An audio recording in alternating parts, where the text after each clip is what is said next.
तो इन लोगों ने करना धरना कुछ नहीं, सिवाय सब कुछ सत्यानाश करके बीजमारी करनी से अगली पॉपुलेशन जो हमारी फसल और नस्ल जिसके लिए हम लड़ाई लड़ रहे हैं, इसको बचाना बहुत मुश्किल है इस सरकार से। इनका एजेंडा ही कुछ दूसरा है, इनके खुद के कुछ है नहीं और दूसरा कोई छोड़ना नहीं। एक मुद्दे को एक कानून बना देंगे, रोज रात में तड़के नया पाओगा, अगले दिन फिर नया पाओगा, डेली एक कानून बनने लग रहा है कि कैसे इस पब्लिक को दोनों कंट्रोल करके कैसे इनको आके जाए। खुद मारे यहाँ रोहतक में 28 जेल छाट दी है पुराने रोहतक जिले में। उन 28 जेलों में कौन कौन ठोके जाएंगे, क्या होगा, क्या मामला होगा, वो टाइम बताओगा। मतलब हालात ये हो रहे हैं कि किसी के पास किसी किस्म का कुछ नहीं छोड़ना, सब कॉर्पोरेट के हवाले करने। तो पहले तुम्हारी राष्ट्रपति महोदय ने देखना चाहिए कि ये सारा न्यायपालिका भी कंट्रोल कर ली, चुनाव आयोग भी कंट्रोल कर लिया, और पब्लिक का तो यह हाल हो रहा है। बस एक तो भय ऐसा फैला दिया, और ये भी जो एस्टीन फाइल वाला रही एक और चक्कर चल रहा है, इसमें कहो ना कहो कोई फायदा नहीं। तो मलिक साहब, हम तो सिर्फ ये देखा कि वो मामला ही वाकई होगा, केयर देखा की जगह हम तो थोड़े दिन देख लेंगे, पर इस अगली पीढ़ी का सत्यानाश जो है बहुत जरूरी है, इसका देख लो, संभाल लो। ये जो आरएसएस वालों ने एक इनका होता था माधव सदाशिव गोलवलकर, एमएस गोलवलकर, सेकंड संस्थापक था आरएसएस का। तो उन्होंने एक किताब लिखी थी 1940 के दशक में। उस किताब का नाम था we and our national identified.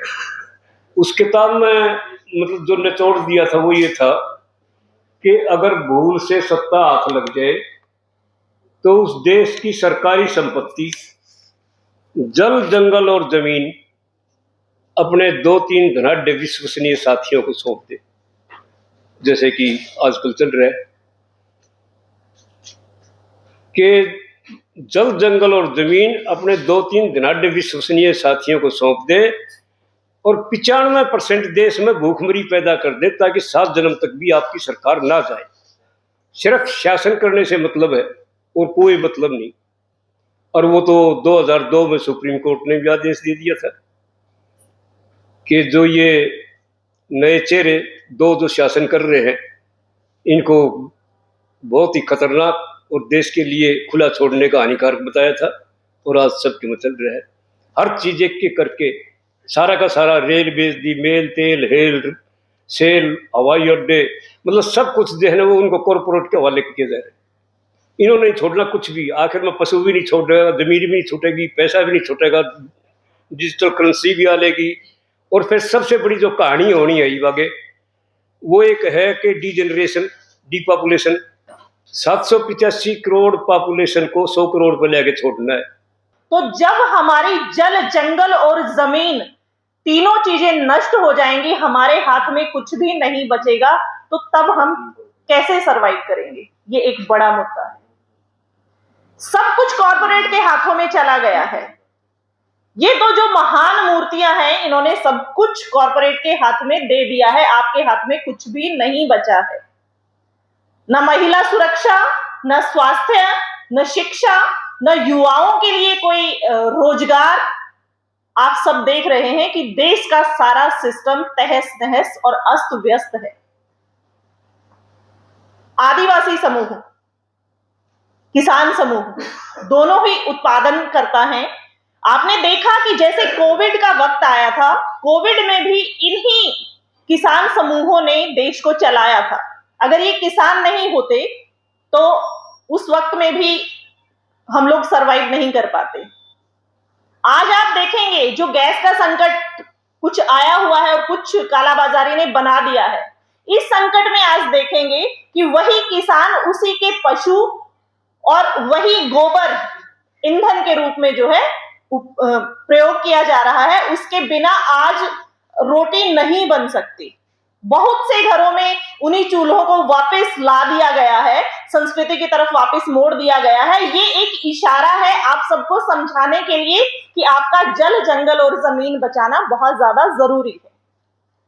ये एक इशारा है ये बताने के लिए कि अगर आप अब भी नहीं जागे, अब भी आप अलग अलग बंटे रहे, आपको लगा कि ये मेरी लड़ाई नहीं है, अभी मेरे गिरेबान तक हाथ नहीं पहुंचे हैं, तो वो गिरेबान आपका दूर नहीं है उनके हाथों से। आज इनका गिरेबान उनके हाथ में है, आज आदिवासी समाज का गिरेबान उनके हाथ में है। वो जंगलों को खत्म कर रहे हैं, आदिवासियों को नक्सलवादी कह के जो है डोमिनेट किया जा रहा है। कल ट्रेड डील के नाम पे आप लोगों के ऊपर भी वही शिकंजा कसा जाने वाला है। आप कैसे मुकाबला करेंगे अमेरिकी ट्रेड डील का? अमेरिका किसानों को बहुत ज्यादा सुविधाएं और सब्सिडी देता है, अच्छे बीज खाद सब कुछ उपलब्ध करवाता है। आपको क्या मिलता है? आप देखेंगे कि अभी हरियाणा में पीछे बाढ़ आई थी, उसका मुआवजा ऐलान किया गया था कि 15,000 प्लस मुआवजा किसानों को दिया जाएगा, और वो मुआवजा आ रहा है 250 रुपए।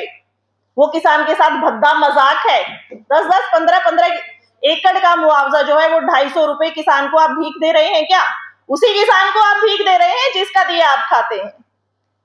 तो ये समय है जागने का, उठने का और एक दूसरे के साथ मिलकर खड़ा होने का।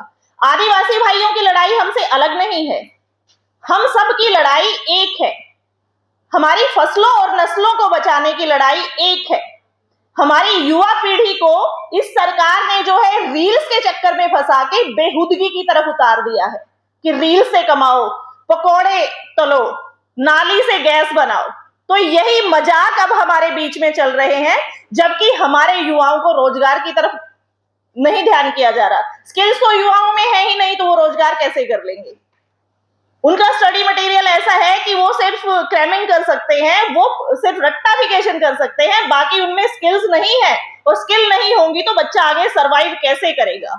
युवा को नशे की तरफ मोड़ दिया गया है, महिलाओं को अश्लील रीलों की तरफ मोड़ दिया गया है, जिन पर काम करना और समाज को जागरूक करना बहुत ही आवश्यक है। और मैं तो हमारे समाज के बड़े बुजुर्गों से, खास चौधरियों से, संगठनों से, सभी से कहना चाहूंगी कि जो ये अश्लीलता आजकल फैली हुई है, इस पर भी एक स्पेशल कदम ले। और आदिवासी समाज के लिए सतीश जी को मैं बोलना चाहूंगी कि हम अलग नहीं हैं, किसान और आदिवासी समूह एक होकर काम करने के लिए तैयार हैं, और हम सब आपके सहयोग के लिए हमेशा साथ खड़े मिलेंगे। अभी रिसेंटली एक कॉन्फ्रेंस में मैंने सेम चीज रिपीट करी थी कि हमारी लड़ाई बहुत लंबी है। कुछ लोग सड़कों पे लड़ेंगे तो हम लोग कोर्ट में आपके लिए लड़ेंगे, तो डरना बिल्कुल भी नहीं है। दूसरी बात ये, एक रिसेंटली मेरी मीटिंग हुई थी, हिमांशु जी को मेरे ख्याल से यहाँ पे सभी लोग जानते होंगे, और उन्होंने जो अपना अनुभव शेयर किया था, मैं यहाँ पर वो बात रखना चाहूंगी कि पर्पसली वहाँ पे इन जोन्स में, आदिवासी इलाकों में आर्मी इतने लार्ज स्केल पे डिप्लॉय की गई है टू कैप्चर द रिसोर्सेज। वहाँ पे फीमेल्स के साथ रेप किया जाता है, उनके बच्चों को मार दिया जाता है। आपने न्यूज सुनी भी होगी, उनके जेनिटल्स में स्टोन्स भर दिए जाते हैं, कांस्टेंट रेप उनके साथ किया जाता है। वहाँ पे इतना बुरा हाल है, उनके पतियों को मार दिया जाता है, उनके परिवार में जितने भी पुरुष हैं उनको मार दिया जाता है। हालात बहुत बुरे हैं। इसके ऊपर मैंने एक आर्टिकल भी लिखा था आज से 3-4 महीने पहले कि ये जो प्रोसेस है आर्मी को डिप्लॉय करके वहाँ के रिसोर्सेज को कैप्चर करना, उसको एनकैश करना कैपिटलिस्ट द्वारा, ये कांस्टेंट रहेगा। अभी सिर्फ ये आदिवासी इलाके में आप देख सकते हैं, भविष्य में ये आपके घर तक पहुंच जाएंगे और पहुंच चुके हैं, क्योंकि आपके पास आज इतनी समस्याएं हैं कि उसके समाधान के लिए you look forward toward all these corporate people for solutions.